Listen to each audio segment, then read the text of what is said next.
Final update: my entitled future mother-in-law threw my family heirloom engagement ring down a storm drain. Now she's facing assault charges because she went totally insane. Unfortunately, it could not be found. The city came out to try and assist, but they could not uncover anything. My fiancé and his family were devastated by this, and many of them have ceased communication with Neil because of this. The ring had high significance in the family, more than I understood at the time of writing my first post. This was literally the straw that broke the camel's back for many of the family members. His sisters have chosen to keep contact with Neil, and one of them told me that she is playing the victim card, that she is saying she had a mental break and we all need to be more compassionate and understanding of her. I call this total crap, and I know she knew exactly what she was doing when she threw the ring down the storm drain. I have a theory that the ring never went down the drain to begin with.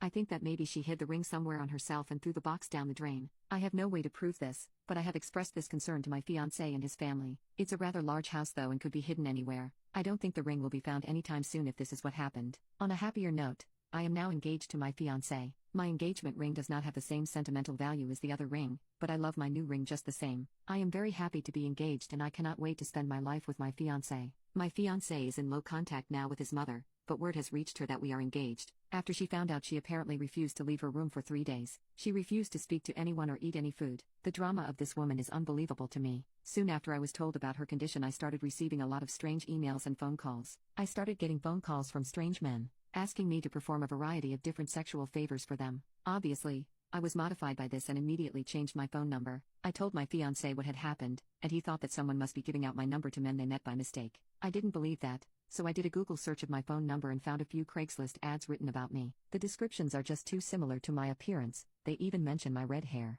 I truly believe this is Fmeel doing this, or someone she knows. Fmeel knows how to post on Craigslist, as she sells a lot of used things online. I have also mysteriously been signed up for a variety of different dating sites and porn sites. If this is Fmeel, then I just don't know when she is going to stop. This is a low level to drop to, and I cannot believe how pitiful this woman is. I showed this all to my fiancé and told him about my suspicions. He doesn't think his mother has the tech savvy to be able to pull this off. Update 2. My fiancé had no contact with her after everything that happened. This lasted all about a week before she showed up banging at our door. My fiancé was at work and I was alone at home at the time. She was wailing that she was sorry and just wanted to see me to apologize. Since I had neighbors who were beginning to watch this spectacle, I let her inside to talk. At first, she was very apologetic and said she just wanted to have a fresh start. She was pretty convincing, and I was actually considering just letting it all go. That's when she saw my Christmas tree and all hell broke loose yet again. She began to scream that I was trying to convert her son to Christianity and that I was just a little whore who was trying to ruin her family. I kindly asked her to please leave and that she was not welcome here, but she was not budging. She told me that no son of hers would ever celebrate Christmas and proceeded to run towards the tree.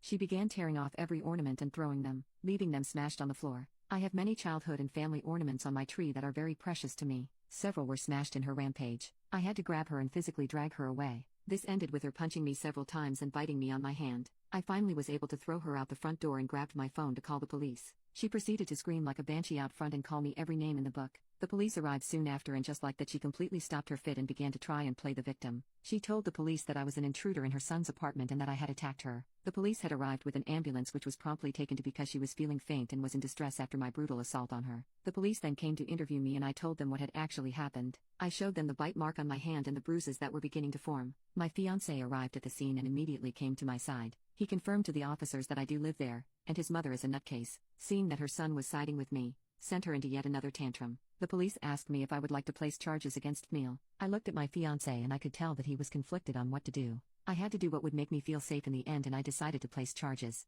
Fmeel was first taken to the hospital and then arrested upon her release. She is now facing assault charges and I have taken a restraining order against her. This has placed a serious strain on my relationship with my fiancé. He and the rest of his family want me to drop the charges against his mother. He tells me that since I have a restraining order, she can no longer come near me, so I have nothing to worry about. I don't think he fully understands how terrifying this experience was for me. He tells me that it is my decision in the end and he will stand by me, but he doesn't want to see his mother go to prison. Part of me just wants to pack my bags and run. I told him that I felt this way and he is begging me to stay with him. He says that we can move and have no contact with his family in the future. I am so confused and conflicted about what to do.